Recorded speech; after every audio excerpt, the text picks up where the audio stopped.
Assalamualaikum warahmatullahi wabarakatuh. Saya Yusti Oktavia Aziza, kelas 3A Pengelolaan Arsip dan Rekaman Informasi, nomor absen 25. Saya akan presentasi ujian tengah semester mata kuliah Statistika Sosial yang membahas tentang distribusi frekuensi dan ukuran gejala pusat. Pada kesempatan hari ini, saya membahas beberapa materi, diantaranya distribusi frekuensi, ukuran gejala pusat yang terdiri dari mean, median, dan modus, dan perluasan median yang terdiri dari kuartil dan presentil. Saya menggunakan data mentah berat badan mahasiswa kelas 3A sebanyak 30 data. Diketahui data terkecil adalah 45 dan data terbesar adalah 85. Yang pertama adalah membuat distribusi frekuensi yang terdiri dari beberapa langkah. Langkah yang pertama adalah mencari rentang atau range. Rumusnya adalah data terbesar dikurangi data terkecil, yaitu 85 dikurangi 45 sama dengan 40. Langkah kedua adalah mencari banyak kelas. Rumusnya K sama dengan 1 plus 3,3 log N. N adalah banyaknya kelas atau banyak data yang sudah kita kumpulkan. Jadi K sama dengan 1 plus 3,3 log 30 sama dengan 6. Maka banyak kelas yang dapat kita gunakan di antara 5, 6, atau 7. Langkah ketiga adalah mencari kelas interval. Rumusnya CI sama dengan rentang atau range per banyak kelas. Nah, karena kita sudah mempunyai 3 cadangan kelas, diantaranya 5, 6, dan 7, maka kita coba satu-satu. Menggunakan rumus CI sama dengan rentang dibagi banyak kelas. Yang pertama, kelas kelima, rumusnya CI sama dengan 40 bagi 5, hasilnya 8. Kelas ke-6, rumusnya CI sama dengan 40 bagi 6 sama dengan 6,6 dan dibulatkan menjadi 7. Pada kelas ke-7, rumusnya CI sama dengan 40 bagi 7, hasilnya 5,7 atau dibulatkan menjadi 6. Nah, dengan cara coba-coba, maka kita buat distribusi sebagai berikut. Jika kelasnya berjumlah 5 dan kelas intervalnya berjumlah 8, maka data distribusi yang dihasilkan sebagai berikut. Nah, dapat kita dapati bahwa kelas yang memenuhi syarat adalah yang memiliki banyak kelas, 6, dan kelas interval adalah 7. Karena memuat data terkecil dan data terbesar dari data yang sudah kita kumpulkan. Langkah keempat adalah menghitung frekuensi dengan sistem tally, di mana kita menghitung secara manual masing-masing data yang sudah kita kumpulkan. Misal, kita mencari rentang berat badan 45 hingga 51. Kita mendapati bahwa di rentang tersebut kita mendapat 5 data. Jadi frekuensinya adalah 5. Langkah yang kelima adalah mencari nilai tengah, yaitu XI. Rumusnya XI sama dengan BP plus BA dibagi 2. BP adalah batas bawah, BA adalah batas atas. Contoh, XI sama dengan BP plus BA dibagi 2. Kita menggunakan kelas ke-1, di mana BP-nya adalah 45 dan BA-nya adalah 51, kemudian dibagi 2, hasilnya 48. Langkah ke-6 adalah mencari BBS atau batas bawah sebenarnya dan BAS atau batas atas sebenarnya. Rumusnya adalah BBS sama dengan BP dikurangi 0,5 dan BAS adalah BA plus 0,5. Contohnya, BBS kita ambil kelas 1, BBS adalah batas bawah sebenarnya, batas bawah kelas ke-1 adalah 45, kemudian dikurangi 0,5 hasilnya 44,5. Untuk BAS, batas atasnya kelas 1 itu 51. Jadi kalau ditambah 0,5 jadi 51,5. Langkah yang terakhir adalah mencari nilai tengah dikali frekuensi atau FI dikali XI. Rumusnya FI XI sama dengan nilai tengah dikali frekuensi. Contoh, FI XI sama dengan nilai tengah dikali frekuensi, di mana nilai tengahnya adalah 48 dan frekuensinya 5, maka hasilnya 240. Baik, kita masuk ke pembahasan yang kedua, yaitu mencari ukuran gejala pusat, yaitu mean, median, dan modus. Yang pertama adalah mean. Kita mencari nilai mean atau nilai rata-rata berdasarkan data yang sudah kita kumpulkan. Rumus mean adalah mean sama dengan sigma FI/XI dibagi sigma FI.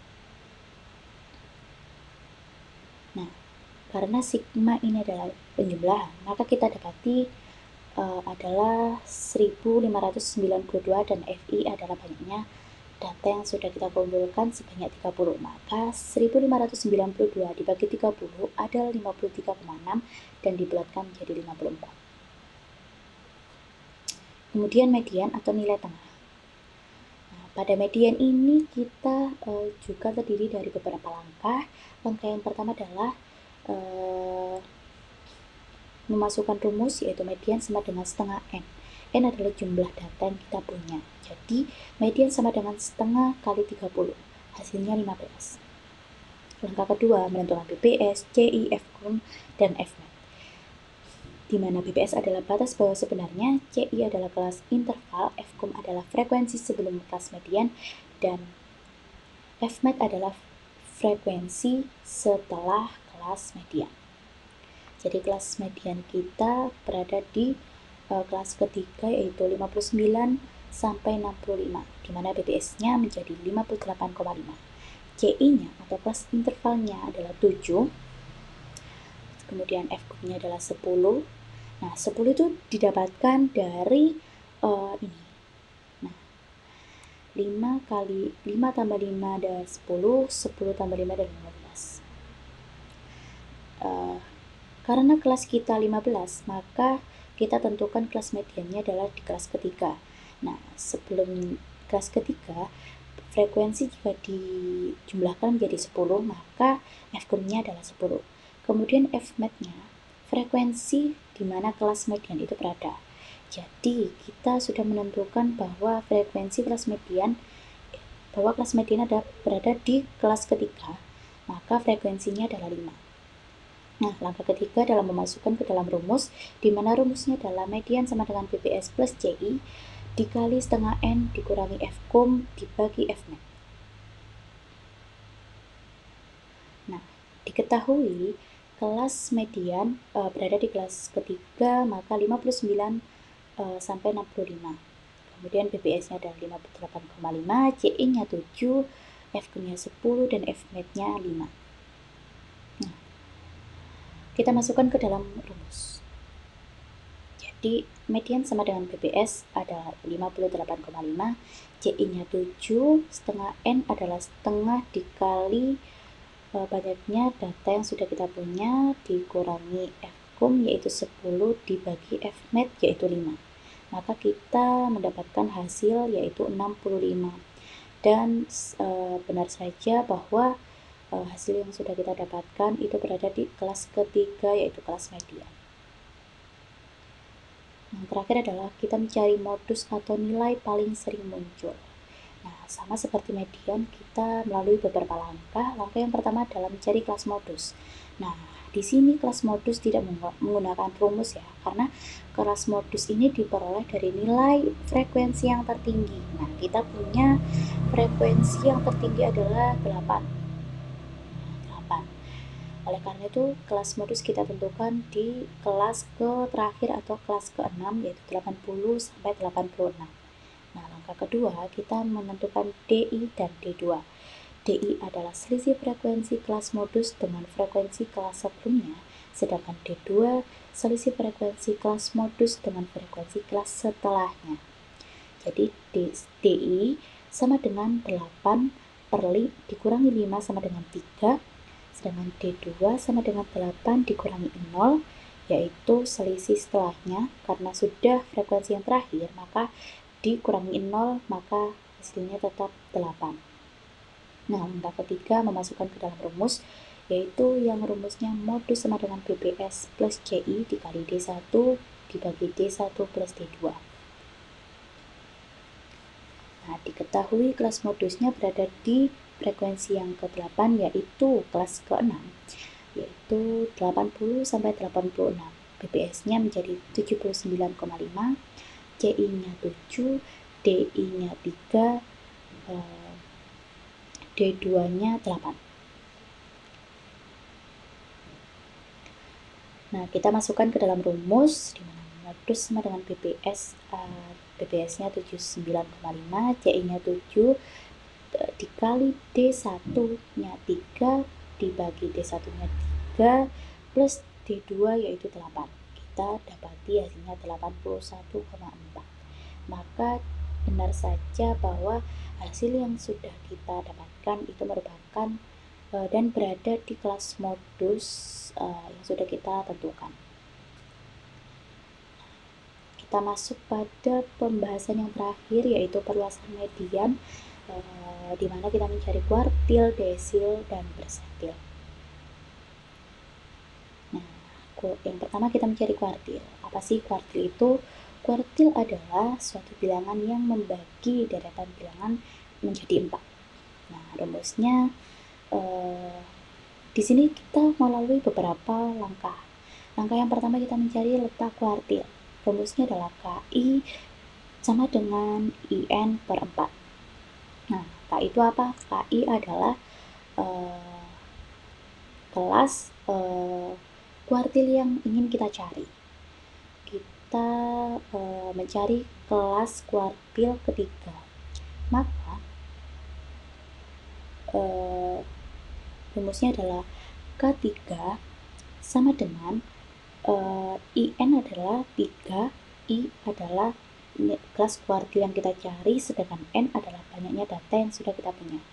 Maka I adalah 3 dikali 30 dibagi 4. Kemudian langkah kedua, kita masukkan rumus. KI sama dengan BPS plus CI, kemudian dikali IN per 4 dikurangi Fkum dibagi FKI.